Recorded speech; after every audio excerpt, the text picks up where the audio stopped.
O governo do Tocantins decidiu interditar finalmente a ponte sobre o rio Tocantins em Porto Nacional. Isso aconteceu ontem.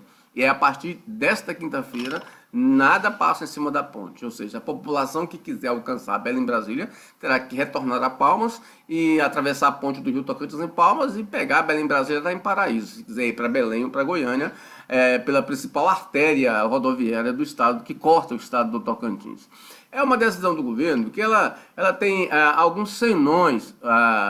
Eu conversei com técnicos ontem à noite, eles me disseram, Luiz, não precisava interditar a ponte. Era só interditar apenas para caminhões, carros de passeio, não tem problema nenhum na atual condição da ponte. E ali poderia fazer essa reforma sem causar maiores transtornos.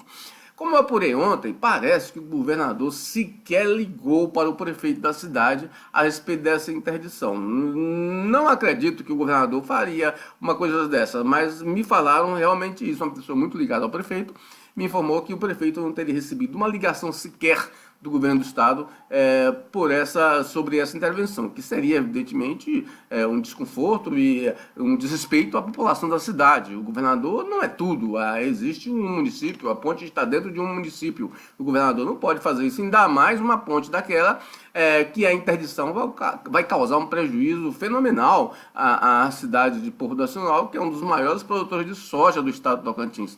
E os produtores têm que levar essa soja para a Ferrovia Norte-Sul, do outro lado do rio.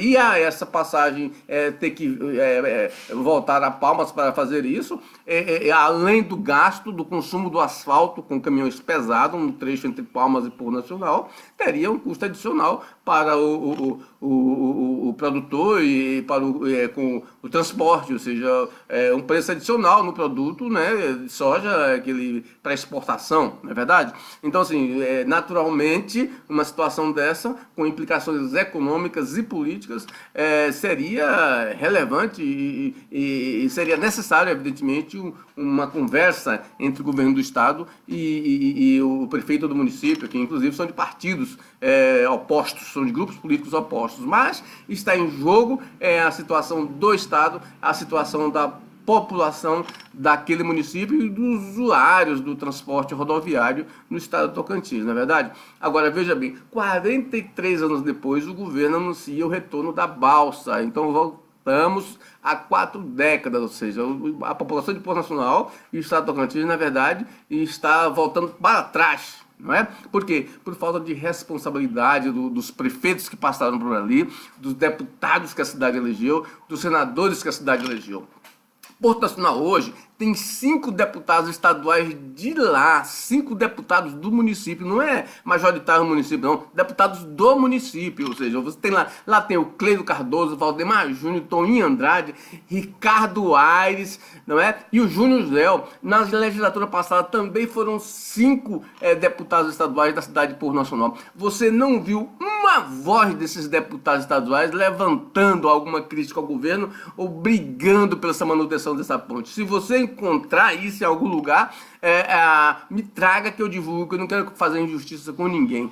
Um absurdo, uma irresponsabilidade, uma demonstração inequívoca de que os deputados estão se lixando para os interesses da população do estado. Estão de olho apenas nos interesses pessoais. Nesse momento em que o governo interdita essa ponte, sem dar satisfação ao prefeito nem à população, só mandando notas para jornais, portais e jornais, o governo do estado tenta abrir uma possibilidade de se enquadrar na Secretaria de Educação e arrancar aquele empréstimo de 739 milhões e vai fazer uso dessa ponte. É provável que sim, é a lógica do Palácio Araguaia nos últimos meses. Vai fazer do limão uma limonada, pode decretar um estado de emergência, tanto que as balsas já é um expediente preparatório, declara um estado de urgência e emergência e consegue dar à Secretaria de Educação Nacional a liberação daqueles empréstimos de 739 milhões, que 120 milhões é destinado a essa ponte. O resto, como o Mauro Carlesse fez lá naquela lei que Marcelo Miranda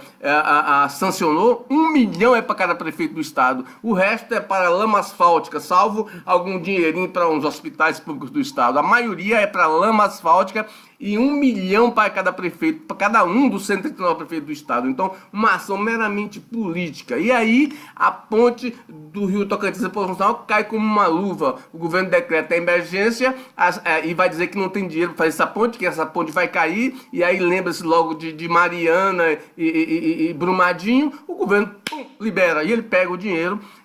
Veja bem, ontem eu conversei com o técnico, já há estudos para fazer essa reforma que o governo vai fazer aí sem licitação, vai custar cerca de 40 milhões de reais. Já tem estudos, que eu tive acesso a um estudo ontem à noite, que uma reforma nessa ponte aí, nesse nível, não custaria mais que 15 milhões de reais. Então, veja bem, só aí, sem licitação, já é uma diferença de 25 milhões que essa decretação de urgência e emergência pode possibilitar ao governo fazer. Ou seja, é uma irresponsabilidade em cima de outra irresponsabilidade, e a coisa vai ficando por aí. E onde está o TCE? E onde está o Ministério Público para fiscalizar essa situação?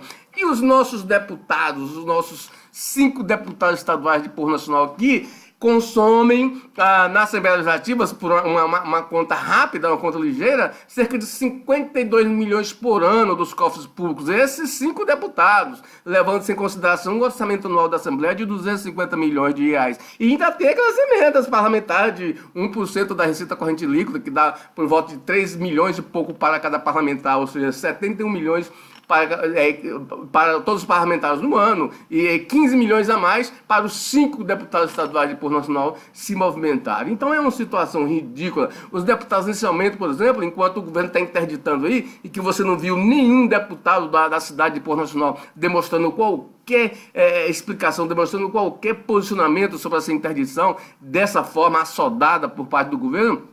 Nesse momento, eles estão negociando com o governo 300 empregos para cada parlamentar que o governo prometeu na eleição de Antônio Andrade, deputado da cidade e presidente da Assembleia Legislativa, para cada deputado contratar no estado quando terminar esse primeiro quadrimestre que o governo acha que vai apresentar algum avanço. Então, esses deputados, no momento, estão preocupados com esses 300 empregos no estado que cada um terá direito. No caso dos 5 deputados do Tocantins, seria 1.500 empregos para esses deputados da cidade de Poder Nacional, para ficar, em tese, calados em cima sobre as ações que o governo diz estar cometendo de boa fé, mas que podem trazer prejuízos maiores à população do município e do estado. É uma coisa que deveria ser refletida antes de ser tomada qualquer decisão por parte do governo, ainda mais dessa forma que como está sendo colocado pelo Palácio do Araguaia.